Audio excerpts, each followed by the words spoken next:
महाराष्ट्राच्या प्रगतिशील शेतकऱ्यांना आपल्या शेतात विविध प्रयोग करून पिकावर येणारी कीड आणि रोगांवर नियंत्रण मिळवण्यात यश मिळवलंय। सेंद्रिय शेती हा त्यापैकीच एक प्रयोग आहे। हळूहळू सेंद्रिय शेतीची ख्याती जगभर पोहोचते। एक जैविक बुरशीनाशक परिषदेच्या निमित्तानं भारतात आलेल्या परदेशी शास्त्रज्ञांनी गोंदिया जिल्ह्यातल्या सेंद्रिय शेतीची बारकाईनं पाहणी केली। गोंदिया जिल्ह्यातले प्रगतिशील शेतकरी भालचंद्र ठाकूर यांनी शेतात केलेले प्रयोग पाहण्याकरता परदेशी शास्त्रज्ञ आले होते। ठाकूर यांनी सेंद्रिय पद्धतीचा वापर करून कीड आणि रोगांवर नियंत्रण मिळवलंय आणि हेच पाहण्याकरता हे परदेशी पाहुणे इथे आले होते।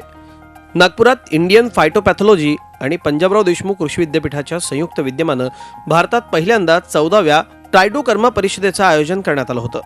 या परिषदेत विविध देशातल्या 250 शास्त्रज्ञांनी भाग घेतला।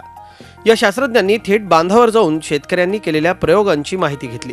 ट्रायकोडर्माचं ॲप्लिकेशन जे आहे प्रिन्सिपल टू प्रॅक्टिस, हा ठीक आहे आम्ही डेव्हलप केलं आहे, पण ते प्रॅक्टिसमध्ये कसं येऊन राहिलं आहे ते यांनी आम्ही तिथे त्याचं डेमॉन्स्ट्रेशन कसं चालू आहे, त्यांनी ते स्प्रेइंग कसं केलं, ते तयार कसं केलं हे त्यांना आम्ही सगळ्यांना दाखवलं आणि त्यांना इतके इम्प्रेस झाले ते आपल्या पद्धतीमुळे। Fresh and frozen to Japan, Taiwan, China, all over Asia. किडीच्या प्रादुर्भावावर नियंत्रण मिळवण्याकरता करण्यात येणाऱ्या उपाययोजनांवर चर्चा करण्यात आली। शेतीत होणाऱ्या कीटकनाशकाच्या वारेमाप वापराचे दुष्परिणाम, शेती खर्च कमी करण्याविषयीचं संशोधन, कीड आणि रोगांवर जैविक उपाय म्हणून जैविक बुरशी याविषयी माहिती यावेळी देण्यात आली। सेंद्रिय शेती ही काळाची गरज असून जागतिक बाजारपेठेत सेंद्रिय पिकांना मोठी मागणी असल्याचं शास्त्रज्ञांनी सांगितलं। विषारी कीटकनाशकांच्या वापराचे दुष्परिणाम दिसू लागले असून या कीटकनाशकांचा वापर कमी करणं शक्य असल्याचं प्रगतिशील शेतकऱ्यांनी दाखवून दिलंय। जवळपास परदेशी लोक आणि भारतातले मिळून जवळपास 65 शास्त्रज्ञांनी इथं रुची ॲग्रो फार्मच्या फार्मला भेट दिलेली आहे। इथं विविध प्रकारचे त्यांनी पिकं बघितले, विशेष म्हणजे सिमला मिरची, ढोबळी मिरची ज्याला आपण म्हणतो, हिरवी मिरची, टमाटर, अद्रक आणि हळद, आणि सर्व पिकं पाहून त्यांनी म्हटलं की इथं एवढ्या ॲडव्हर्स परिस्थितीमध्ये एकही बुरशीजन्य रोग नाही।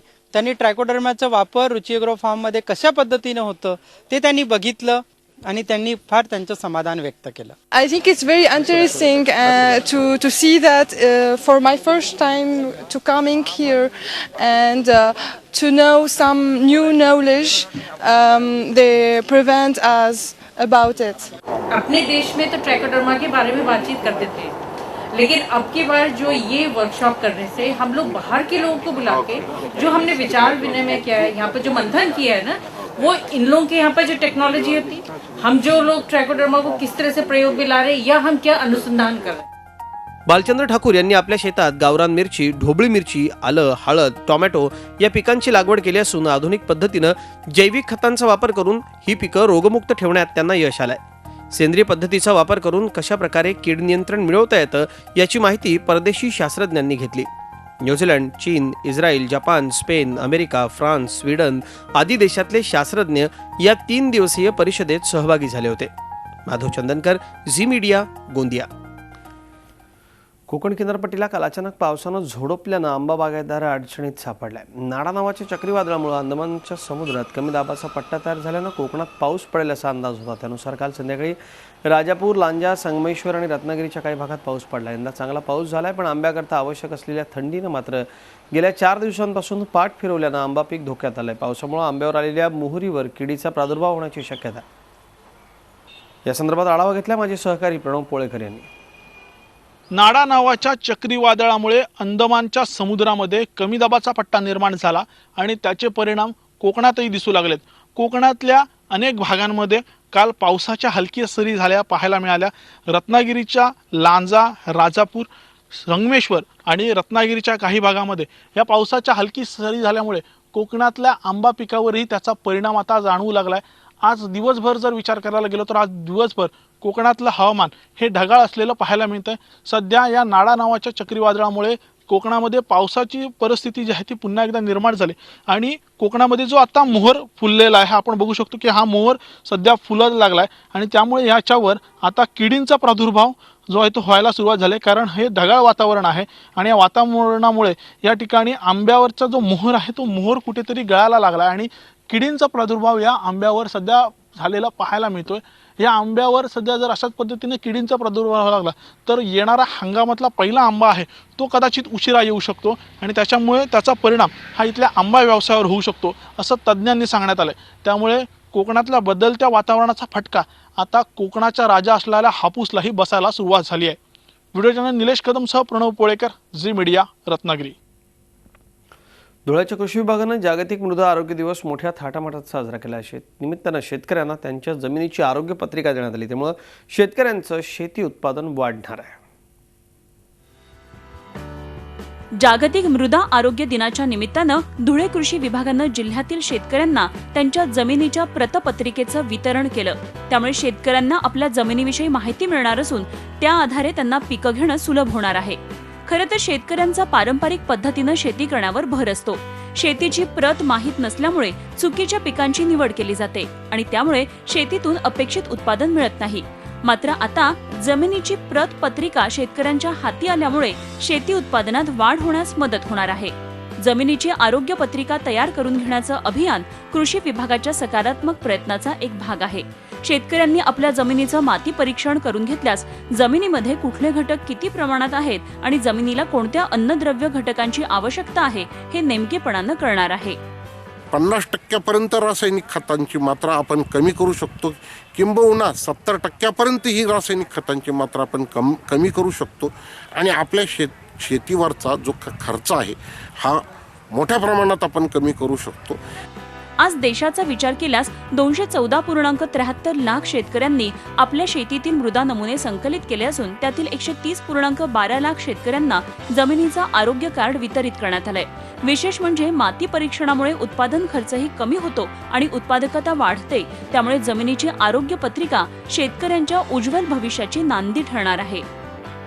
खरीप किंवा रब्बी हंगामामध्ये जी काय आपण प्रमुख पिकं घेतो यामध्ये आपली कडधान्यवर्गीय पिकांचा जर आपण आंतरपिका म्हणून समावेश केला आणि ही जर पिकं वाढवली तर आपल्याला निश्चितपणानं जमिनीचं आरोग्य मोठ्या प्रमाणात सुधारतं। शेतकऱ्यांनी स्वअनुभवातून मृदा परीक्षणाचं महत्त्व समजून घेतलं आहे।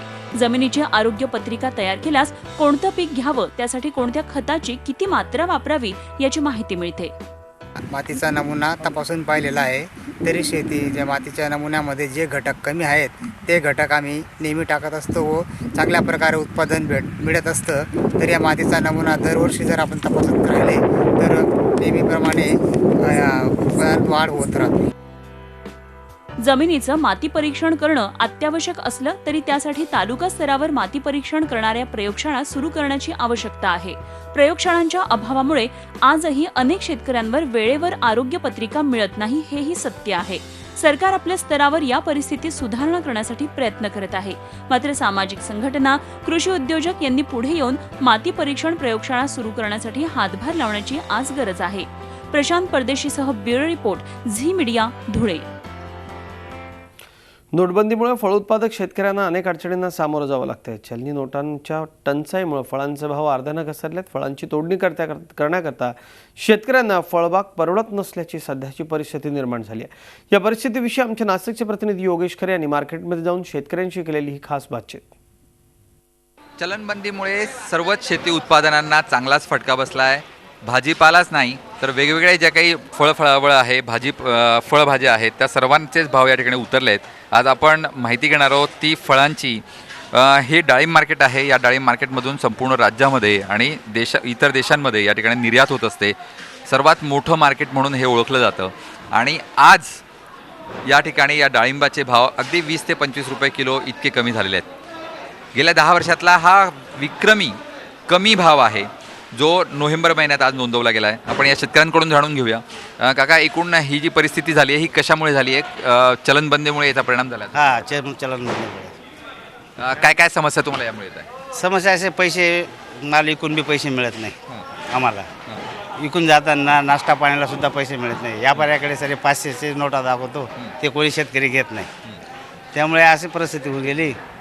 विकून जाताना सुद्धा उपाशी जावं लागतं, तिकून आल्यावर सुद्धा उपाशी, इथं नाश्त्याला सुद्धा पैसे मिळत नाही। माल आणून घरी उपाशी जावं लागतं, असं पण हे म्हणजे जे डाळिंबाचे भाव पडले त्याचं कारण तुम्हाला काय वाटतं एक्झॅक्टली कोणती कारण आहे ते कारण आपण नैसर्गिक न म्हणता हे जो आपण चलन आहे हे नसल्यामुळे प्रत्येक जागी पैसा नसला तर काही चालत नाही.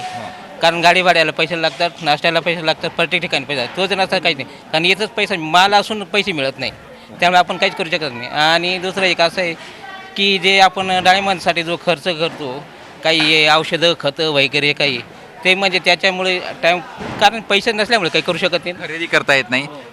पाकिस्तानला निर्यात बंद झाली त्यामुळे याचा परिणाम झाला आहे. हो, त्याचाही परिणाम झालेला आहे. ते बॉर्डरवर ते काही गोळाबारी चालू त्याच्यामुळे ते याचा परिणाम झालेला आहे. ही नोटबंदी सुट्टे पैसे भेटत नाही त्याचा परिणाम झालेला आहे. व्यापारी जागेवर माल घ्यायला तयार नाही कारण की तिथं पैसे त्याला तुटडा भासतो त्याच्यामुळे तोही माल घेत नाही. त्याच्यामुळं हे सगळे नोटबंदीमुळे सगळं हे झालेलं आहे. त्याचा परिणाम सगळा झालेला आहे. ओके. किती भाव होता मागच्या 2-3 वर्षामध्ये नोव्हेंबरमध्ये या डाळिंबाचा आणि आज काय भाव? मागच्या नोव्हेंबरमध्ये तरी 2000च्या आसपास 2200-2300पर्यंत होता भाव. आता जवळजवळ किलोप्रमाणे 40-45 रुपये किलो आता चालू झाला. म्हणजे काय मागच्या वेळेस 2000 होता तो आत्ता किती आहे? आता तो साधारण 1200-1300 900 800 असा जातोय. म्हणजे जवळजवळ निम्म्याहून अधिक तोटा तुमचा होतो. निम्मा एकूण आपण बघितलं तर एक शेतकऱ्याचा मोठा तोटा या सगळ्या चलनबंदीमुळे झाला आहे. कारण की चलन हे मार्केटमध्ये नसल्यामुळे व्यापारी आणि त्याचबरोबर परदेशातले व्यापारी देशातले व्यापारी हे संपूर्ण या बंदीमुळे अडचणीत आले आहेत. पैसा फिरवायचा कसा हा त्यांच्यासमोर प्रश्न आहे आणि त्यामुळेच शेतकऱ्यांचा माल जो आहे तो कमी भावात खरेदी केला जातोय आणि बाहेर मात्र भाव उतरलेले नाहीत. व्हिडिओ जर्नलिस्ट सोनू भिडेसह योगेश खरे, झी मीडिया, नाशिक. आपण बघतोय नोटबंदीचा फळ उत्पादक शेतकऱ्यांना मोठा फटका बसलाय आणि याबाबतीत बोलण्याकरता नाशिकहून डाळिंब उत्पादक शेतकरी विठ्ठल म्हस्के आपल्याबरोबर आहेत. विठ्ठलराव, आज बाजारात डाळिंबाचे भाव मोठ्या प्रमाणात पडलेत. नोटबंदी आधी नेमका दर किती होता आणि आता दर काय मिळतो? आता गेल्या 2 महिन्यापासूनचा जो भाव मिळत होता तो जवळजवळ आज 12 आण्यावर आलेला आहे. त्यावर रुपये विकत होता, आज 12 आणे विकतो. म्हणजे आज 1200 जो विकत होता तो 2000 रुपयाला त्यावेळेला तो विकत होता. म्हणजे अशी परिस्थिती. आणि याच्यामुळं आता मोदी साहेबांची घोषणा आहे की 50 दिवस थांबा. शेतमालाला 50 दिवस कोणत्या पिकासाठी माणूस थांबवू शकतो तुम्ही सांगा?